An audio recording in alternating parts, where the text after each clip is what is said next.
Am I the a-hole for not letting my stepmother meet my daughter? Myself, 33, female, and my husband, 38, have a 3-month-old daughter. My stepmother is strictly prohibited from approaching me and my baby, and consequently my father refuses to see his granddaughter without his wife. For context, my stepmother had a clandestine termination in her youth, and had severe complications which left her infertile. When she married my father, she immediately came to see me and my siblings as her children, being very pushy and invasive, and wanting to outdo our mother, who is alive and present in our lives. Even when we were kids, the situation made us uncomfortable, and her obsession with motherhood and being our only mother scared us and drove us away completely. My father, wanting her to be happy, started trying to force us to call her mommy. But eventually our mom got our custody and we moved across the country. Over the years, and a physical distance, my relationship with them became more tolerable. There were occasional problems, such as the fact that she wanted to be mentioned as a mother in the wedding invitations, or when she tried to adopt my niece after my sister-in-law's death, declaring that my brother was unable to raise his daughter. Then before the pandemic, she and my father moved to my state, something common for retirees. She then started posting photos of my ultrasounds and baby clothes, with captions like, "Looking forward to my baby's arrival," or "At last entering the journey of motherhood." I scolded her and demanded that she delete the posts, and that's when the physical harassment began.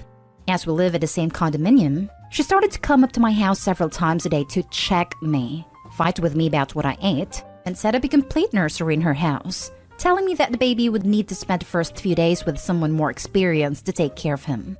When we found out it was a girl, she immediately started saying that finally her Christina would come, and our dream would finally come true. I immediately denied that this would be my daughter's name, and made it clear that she would not be a mother figure to my baby. My stepmother then reminded me that a lot can happen during childbirth, and that it was better that my significant other and I understood that she and my father were prepared for any eventuality, and that I couldn't be cruel and deny her the closest thing she'd ever have to a daughter, since I didn't accept being her daughter. After that and other comments and actions, my husband and I decided to take some action in case she tried something. And now, 3 months after my baby was born, my father refuses to visit his granddaughter, even though we live close together, as I don't allow his wife to play mother and daughter with my baby. I understand that she has frustrated maternal instincts, but my daughter is not her replacement baby. So Reddit, am I wrong? Now for the top comments before reading the little update. Not today, Hall. Trust your parental instincts. You're not obligated to humor her. Your father is capable of making his own decisions. Thanks. Her attitude makes me very uncomfortable. And my husband is also worried. My dad says she's just very motherly, and that it's only natural for her to want to become close to the children and the family since she was never able to be a mother. I adore him, but he accuses me of being insensitive and denying my daughter the love of an extra mother. Not today, Hall. Best advice, move away from her. She doesn't care about you. It is clear from the interactions that she has manipulative ways of trying to undermine your choice. She was always like that. I think she resents the fact that my 2 brothers and I never accepted her as our new and only mother, that we preferred to live with our birth mother away from her and my father. She tried to get a surrogate through an agency, but apparently they realized she wasn't very mentally stable. Major, not today, Hall. Honestly, if possible, I'd consider moving. Hi. Unfortunately, moving is not an attractive option. My husband and I live in a great house, in a gated community, and with an amazing structure for families. Our house is our own, and we buy it without sinking into debt. The most we could do was change the locks, install a fence, and new cameras to prevent surprise visits. My father lives in another house in the same community, and unfortunately he doesn't want to leave here, as it's full of benefits for retirees. And now for the update. My husband and I hardly slept that night. Partly because we've been reading your answers, and partly because a 3-month-old baby sleeps little and breastfeeds as much as possible.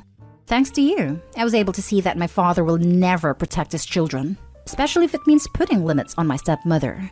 But the big point, the straw that broke the camel's back, was what happened this morning. As I work from home, and my husband owns his own company, we decided to streamline the moving process. What was our surprise to find my stepmother in tears at our gate, properly locked, screaming and begging for my forgiveness, and claiming that all she wanted was love, happiness, and that I have no right to deny anything so small to her. For me, it was like coming out of shock. After threatening to call the police, my father finally came and took his wife home. Immediately, I called my stepfather and he and my mother came to pick us up.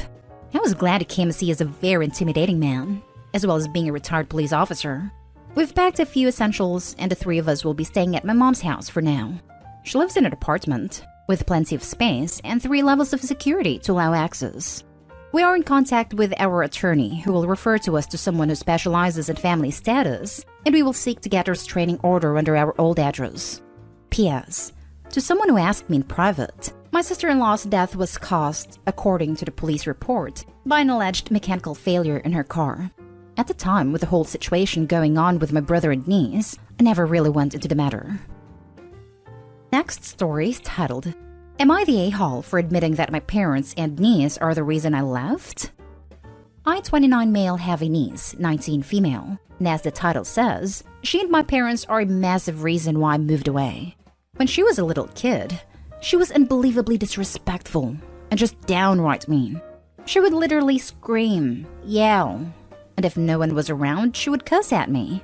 And occasionally, she would do random crap that she would have never done if my mother, her grandmother, or her parents were around.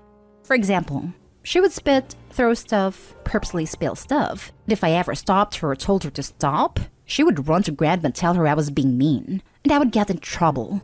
And if I didn't stop her, I would still get in trouble. Then a month before my 18th birthday, I told my parents that I wanted to visit New York City, and they said that was fine. We live in South Carolina if that matters, and my niece's birthday was 2 days before mine. 3 days before my birthday, and 2 before we were supposed to leave, I already got my bags packed, and they saved up, booked the tickets, and were ready to go.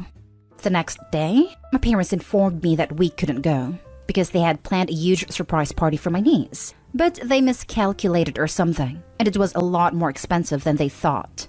If I remember correctly, it was about $6,000, so they used the money that they saved for the trip on the party. When I asked them why they couldn't just cancel it instead, they got mad and my dad said I was being an entitled brat, and my mom said I was being selfish for not wanting my niece to enjoy her special day. Well, they didn't cancel it, but instead moved it back by 2 days due to some kind of schedule mix-up. I was honestly tired with their bull, so I moved to New York and went to college there, and that's where I stayed. And now I'm an attorney with 2 amazing sons. About 2 weeks ago, I got a phone call from an uncle about a family reunion. It was a couple of days ago. I thought it would be nice for my sons to meet some of their family members, as if I recall correctly, the only people they know are the people who moved up to New York, which is a couple of my cousins and my younger brother.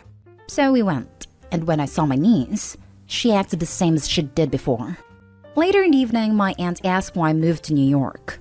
My mother answered for me, saying that it was so I could go to college.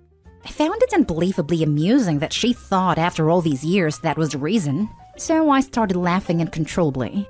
My mother asked why I was laughing, so I told her that NYU wasn't one of the reasons why I left, and it was because they were crappy parents who loved and cared about their crappy granddaughter more than their son. And my niece was, and still, is the perfect combination between a crotch goblin, a brat, and a turd stain. My mother called me an ungrateful, disrespectful brat, and my brother and sister-in-law were pissed. I was a little pissed myself, so I just left. Am I the a-hole? Not the a-hole. And great timing before niece invited herself to visit New York City now that she's an adult. Right. OP, you did the right thing by going away, and now you've had a confirmation that you should stay away. Not the a-hole. The only issue here is the delay. Couldn't you have told them sooner what you thought about their parenting? That putting your niece first and their son second was a failure in itself. Glad you got your life together. I brought it up in the past many times. My father would just shrug it off, and my mother would always say that I was acting/talking silly. When I confront my mom about horrible toxic stuff, not labeling it like that but clearly spelling it out what she did to her, she also likes to say I'm not making any sense or being ridiculous. It means you're freaking right, but they don't understand why you won't just roll over and take it like you're supposed to. Everyone sucks here, but only because of the way you phrased it. If you'd have said something like, I actually left because I couldn't put up with my niece's behavior, and everyone else happily enabling that behavior at the expense of my happiness and well-being, then it would have been a clear-cut not a-hole. But the phrasing you used there wasn't necessary in my humble opinion. Next story. Am I the a-hole for telling my sister the truth? I, 25 female, took my sister, 16, to coffee on Friday to catch up and spend time together. All was well until she began telling me how much she hated spending time with me as a kid. She exclaimed how all that I cooked for her was Kraft dinner, boxed mac and cheese, every day, and that she hates it now. She added about how it was so bossy he'd never played with her, etc. The initial remark was whatever, but the constant poking fun at me really got to me, and I corrected her. I told her that I was 9 years old when she was born, and I had to take care of her because my mom didn't come home every night. I told her that I was 10 years old trying to figure out how to change diapers from reading the Huggies box. How I was cooking her Kraft dinner every day because I was 11 and she was hungry. My mom had a really bad addiction problem, and we were taken away when I was 14 and my sister was 5, and both given to our dads. We have different ones. They never told her the details, so it was only her memory that was so hard for me. I had been raising her for 5 years, and I felt like she was my own. I told her that I'm sorry I did a poor job raising her, and no, it wasn't fun or enjoyable, but I was just a kid too. Part of me didn't want to shatter whatever childlike memory she had about our lives together, but it was too much to carry, and to also be made fun of for it. She was super nice about it, and honestly, we bonded a lot since then and actually talk again. Then I found out that her stepmother had been lying to her about contacting me to see her and telling her I don't reply. I've never been contacted to see my sister. She said she was confused by her memories, but it made more sense now and that she loved me. 2 days later, our mom, who is 5 years sober now, called me screaming about how I got my sister taken from me because I was jealous that she got more attention and I was trying to ruin my mother's life. I told her that I'm not the one who called CPS. My sister's father was, and she just kept screaming and saying that I had no right to dump that on your sister. She has custody of my sister again just this year. Am I the a-hole for outing how terrible our childhood was? I would have loved for my sister to not be hurt or affected by it, but I couldn't bear the blame I was getting. Was it selfish? I thought she'd be old enough to hear the gist of it. Now for the comments. There's an old saying that when you sober up a drunken jerk, the result is a sober jerk. If you need someone and want to say you weren't wrong, I'll be that person. Your mother made you responsible for her parenting duties when you were a child, and now she's trying to scapegoat you for her mistakes. That won't wash. Not an a-hole. Good on you for being there for your sister as best you could when you were younger, and for mending bridges with her now. Yeah, it is really difficult having crappy parents and having to deal with their BS and drama as a child. Not an a-hole. Your sister deserves to know the truth about her childhood because no doubt she has been affected by it, even if she doesn't remember it. I'm the little sister in your scenario, and it took a long time for me to process through therapy, and I'm still working on it 15 years later. But I couldn't have done that if I didn't understand what happened. You did the right thing. Your mom is just taking her guilt out on you. I'd like to amend this. The mom is taking out her shame on Opie. Guilt suggests she feels remorse. Shame is when she feels bad because of others' perception of her, rather than her perception of herself. Now for the last story. Am I the a-hole for not taking my husband to my brother-in-law's funeral after I went against my sister's wishes? My sister's husband was sick for over 6 months. In the past couple of months, he got worse. They have 2 kids, nephew 4 and niece 6. So I agreed to take the kids in to look after them and help my sister focus on her husband. A week ago, I got a call at 6:50 from my sister crying, telling me her husband just passed away. It was so devastating. I was still in bed when I got the news. I checked on the kids and they were asleep. I had to go see my sister and be with her, so I asked my husband to keep an eye on the kids and warned him not to tell them about their father's passing till their mom gets there and tell them herself in her own way, since she made me promise to wait until she tells them herself. He nodded, but said telling them the sooner the better. I told him it was none of his business, and he needed to respect their mother's wish. He said I could go, and he'd watch the kids. An hour later, my phone rang while I was with my sister, and it was my husband telling me to get home ASAP because the kids had a breakdown after he told them their father passed. I was dumbfounded and so mad and helpless. I asked why he told them, but I couldn't hear his reply because the kids were crying loudly in the background. Their mother heard and figured they found out, and she told me to drive her to see them. I apologized for what my husband did, but she didn't respond. We got home and it was a mess. My heart sank seeing the kids crying for their dad like that. Their mom took them inside a room and shut the door. I lost it on my husband. And he said he didn't want to say anything, even made them breakfast. But when he heard kids talk about what they were going to do when they see their dad soon, he felt the urge to tell them. I yelled at him for going against my sister's wishes. He apologized to my sister, but she said she doesn't want to see him because the kids stopped talking from their trauma. He wanted to go to the funeral, but I told him my sister doesn't want to see him and I'm respecting her wish. He got upset, saying I excluded him from family event, which was unfair and flat out petty. He said he couldn't help it, so I shouldn't hold him accountable because it just happened. But I felt ashamed and a major letdown for my sister because she stated her wishes and he didn't respect them. Not day-hall at all. Do not take the responsibility for your spouse's acts onto yourself. You clearly expressed your sister's wishes. He made the choice to go directly against them.